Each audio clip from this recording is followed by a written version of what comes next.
Hi guys, today I will be showing you how to complete the first input activity on GoCodeit. We will use a variable and the input function.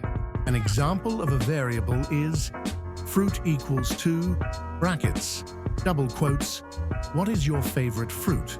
This will print what is your favorite fruit, and the program will not continue until the user has entered an input. It will store whatever value the user has entered in that variable. This is how in Python we take the user input. First, create a variable and call it name. Next, write equals to input brackets. Please enter your name.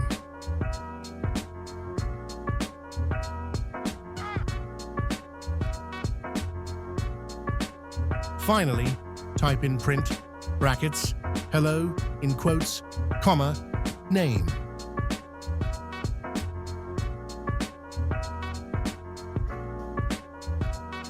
When using a comma to concatenate, it automatically adds a space.